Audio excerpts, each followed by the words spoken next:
Durante años, nadie supo que debía tenerle miedo. Luis Alfredo Garavito caminaba entre la gente con la ventaja de quien no deja huella. No imponía presencia, no tenía un rostro que se fijara en la memoria.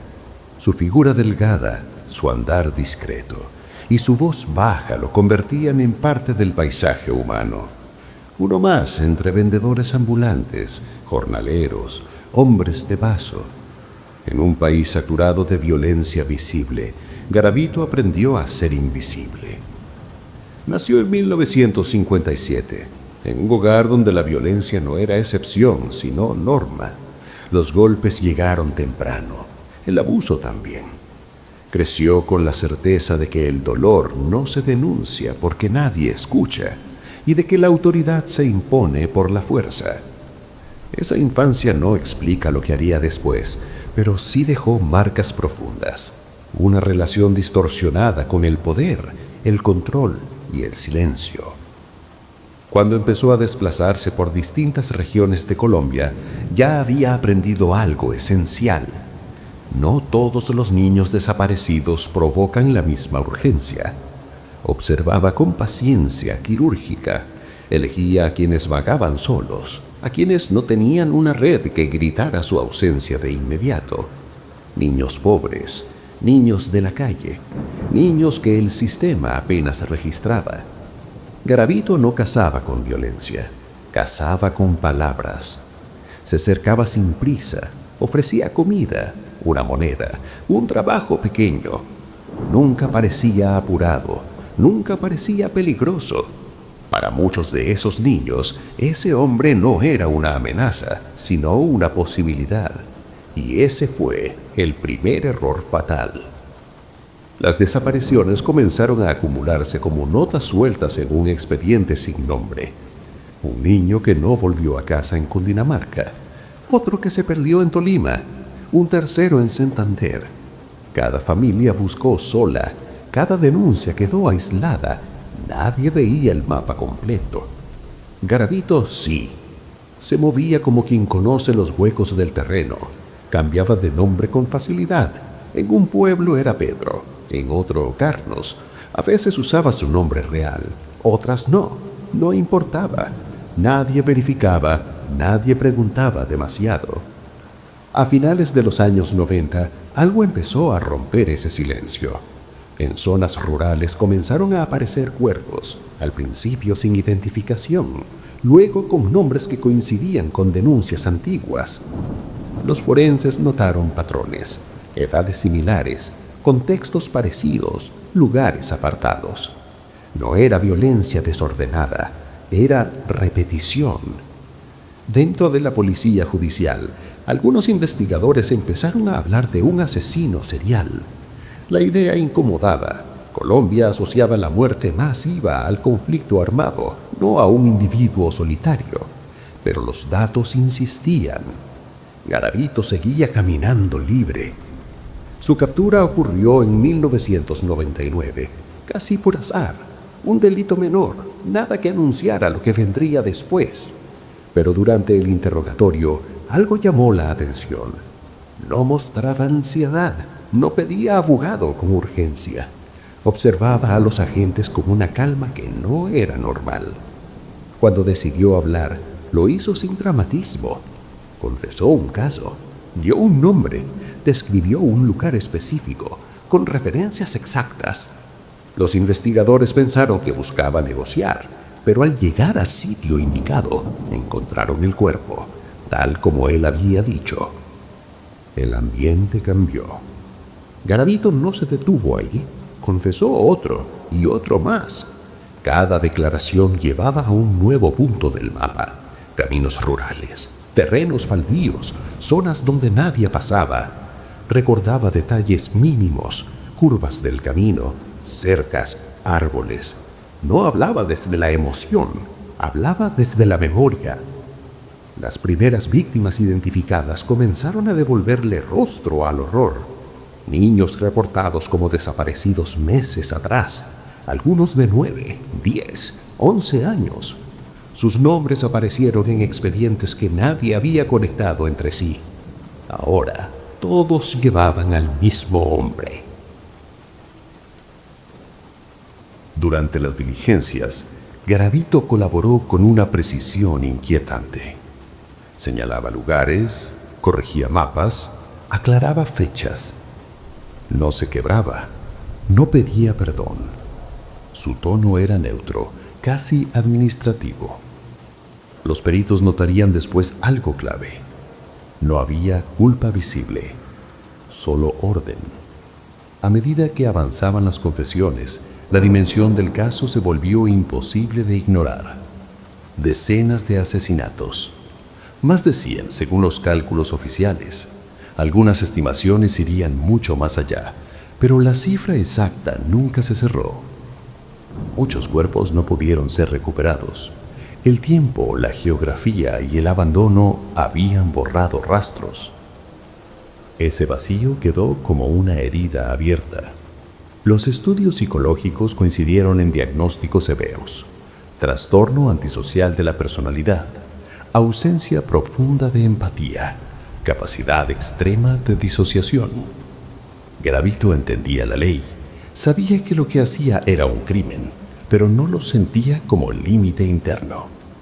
Las víctimas en su mente no eran niños, eran objetivos.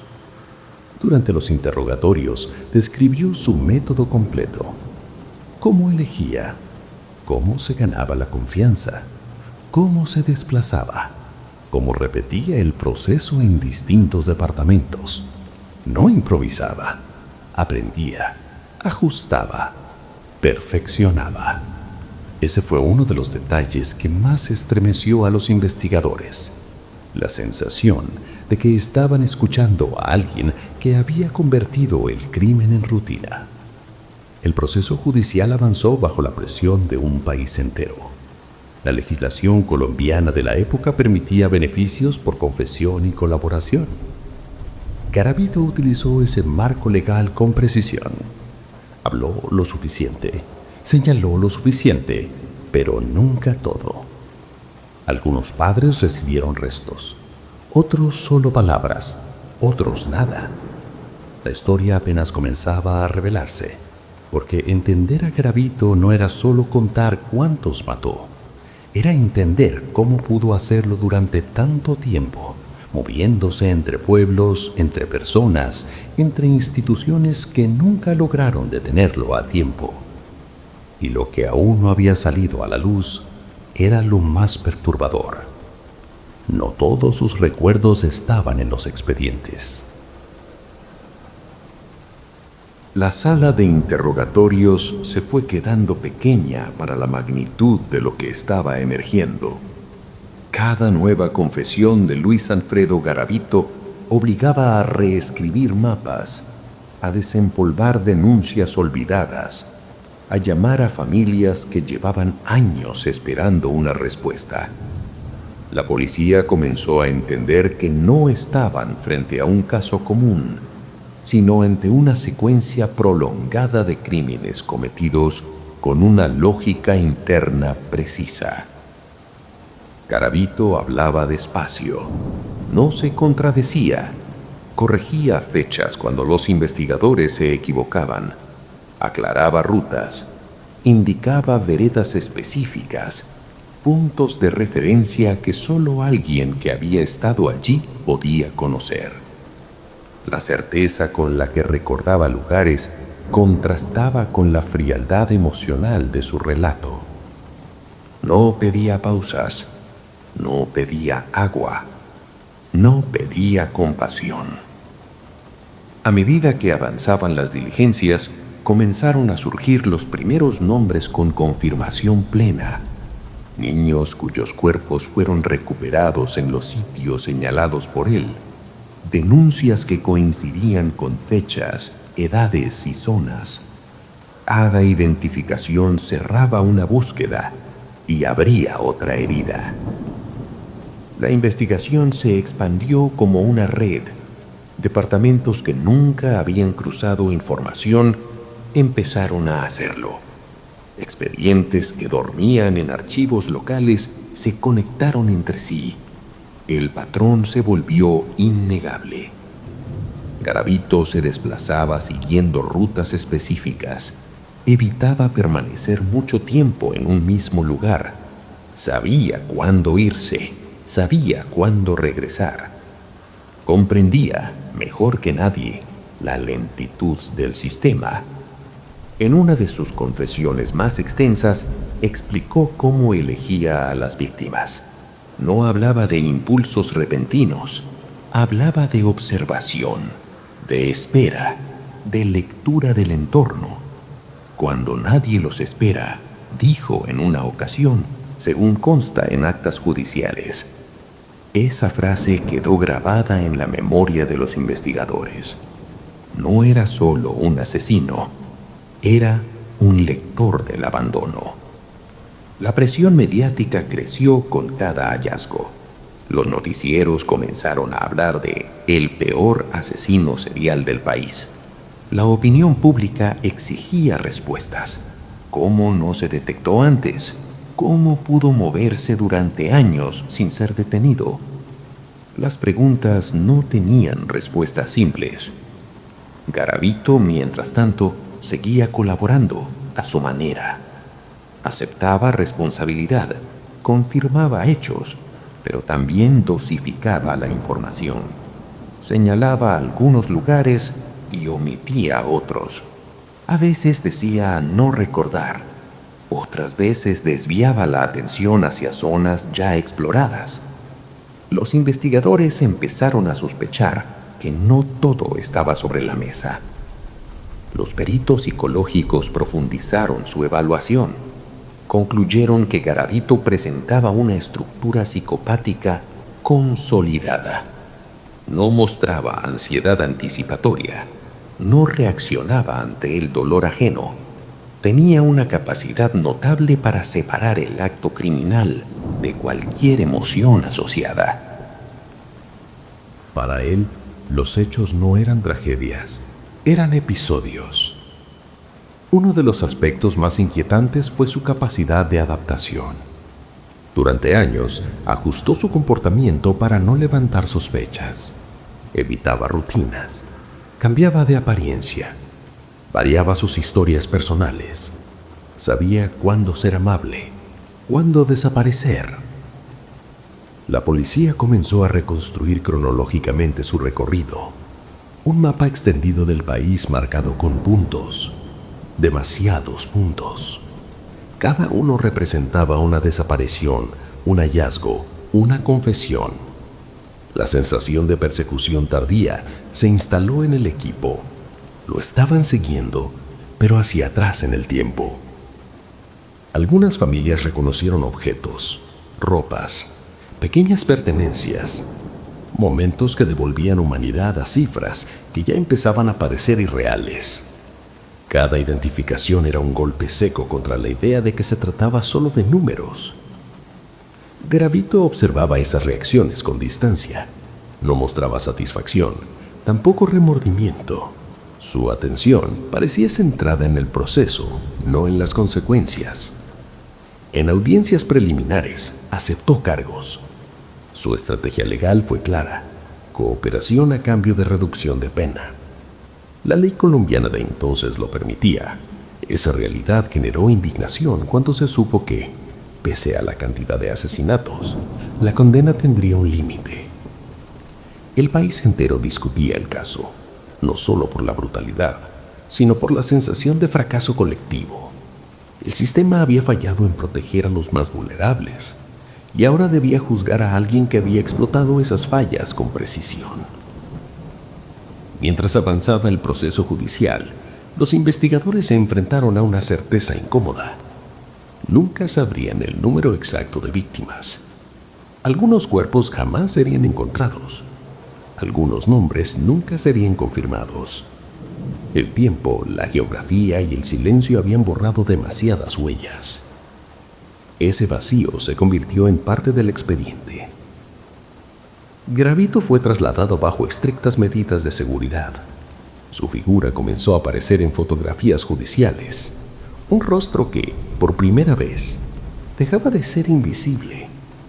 Pero la imagen no explicaba nada. No mostraba monstruosidad evidente. No había señales externas del horror que había causado. Eso era quizás lo más perturbador, porque no había nada en su apariencia que advirtiera lo que era capaz de hacer. Y esa constatación se instaló como una sombra sobre el país. Si él lo pudo hacer durante tanto tiempo, ¿qué otras cosas no estaban siendo vistas? Aún faltaba enfrentar el tramo final, el juicio completo, la condena y las preguntas que nunca tendrían respuesta. Faltaba entender cómo alguien puede confesar decenas de crímenes, sin quebrarse, sin perder el control, sin mostrar fisuras visibles. Y sobre todo, faltaba aceptar una verdad incómoda. Garavito no fue un error aislado, fue el resultado de una suma de silencios. El final del recorrido de Luis Alfredo Garavito no llegó con una revelación impactante ni con una confesión definitiva. Llegó, como casi todo en su historia, de manera incompleta. El sistema judicial cerró un expediente, pero no cerró una herida. En los pasillos de los tribunales, la sensación dominante no fue justicia, sino agotamiento. Durante el proceso, Garavito habló muchas veces. Relató trayectos, describió parajes, corrigió fechas, pero siempre quedó la impresión de que sus palabras estaban calculadas. No mentía de forma evidente, pero tampoco entregaba todo. Su cooperación parecía diseñada para cumplir un objetivo: reducir su condena, no aliviar el dolor de las familias, ni revelar cada verdad pendiente. Los investigadores comenzaron a notar patrones incluso en su forma de confesar. Recordaba con precisión quirúrgica aquello que podía verificarse y se volvía ambigua cuando los datos se volvían imposibles de comprobar. En algunos casos mencionó víctimas sin nombre. En otros habló de cuerpos que jamás fueron encontrados, lugares que habían cambiado con el tiempo, caminos borrados por la lluvia, por la vegetación, por el abandono. Cada confesión incompleta era una carga adicional para quienes escuchaban. Las autoridades intentaron reconstruir su recorrido completo a través del país. Mapas cubiertos de marcas rojas mostraban desplazamientos constantes, pueblos pequeños, zonas rurales, terminales de transporte. Garavito no se movía al azar. Elegía lugares donde la desaparición de un niño no activaba alarmas inmediatas, donde la pobreza convertía la ausencia en algo frecuente, casi cotidiano. Ese conocimiento del entorno fue una de sus armas más efectivas. Los peritos insistían en que no se trataba de impulsos descontrolados. Garavito planificaba, evaluaba riesgos, observaba rutinas, sabía cuándo quedarse y cuándo marcharse. Sabía qué decir y qué callar. Sabía, sobre todo, cómo desaparecer antes de que alguien conectara los hechos. En prisión, su comportamiento no fue errático. Se adaptó con rapidez. No protagonizó episodios violentos ni intentó llamar la atención. Para muchos custodios, era un interno más. Ese perfil discreto contrastaba brutalmente con el historial criminal que lo precedía y reforzaba una idea inquietante. El monstruo no siempre se manifiesta como tal. Con el paso de los años, el caso comenzó a ser estudiado en academias de criminología y psicología forense.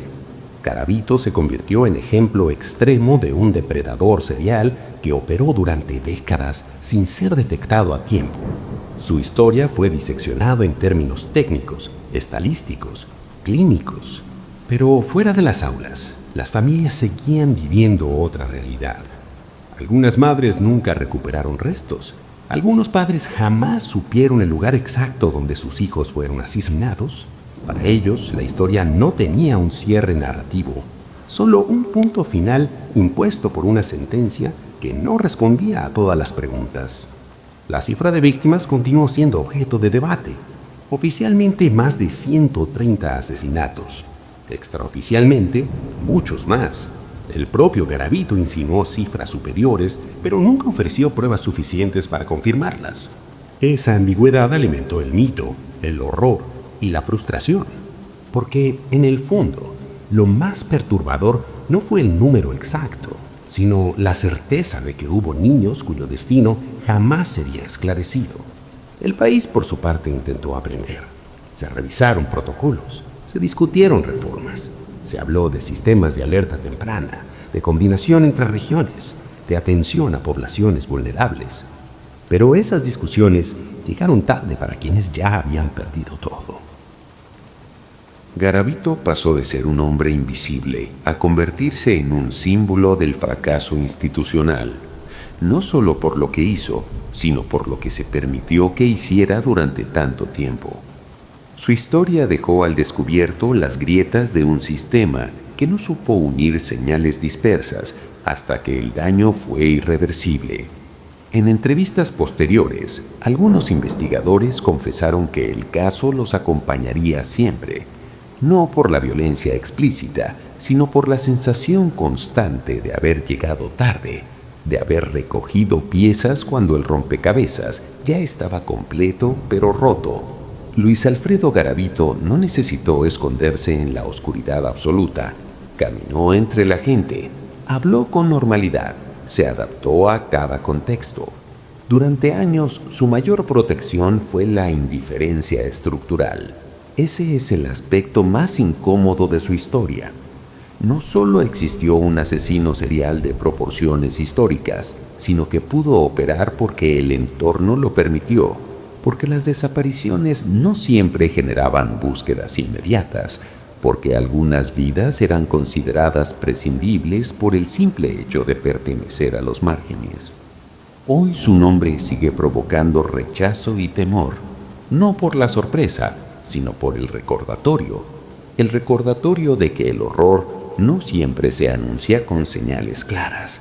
A veces se infiltra en la rutina, aprende a parecer normal, se desplaza sin dejar huellas visibles. La historia de Garavito no termina con su encarcelamiento, continúa en cada archivo sin resolver, en cada familia que aún espera una respuesta, en cada pregunta que quedó suspendida. Y quizás esa sea la conclusión más dura, que hay crímenes que no se cierran con una condena, solo se silencian. Garavito no fue un mito, caminó entre personas comunes. La pregunta es, ¿cuántos más pasaron desapercibidos? Suscríbete si quieres entender lo que nadie quiso ver.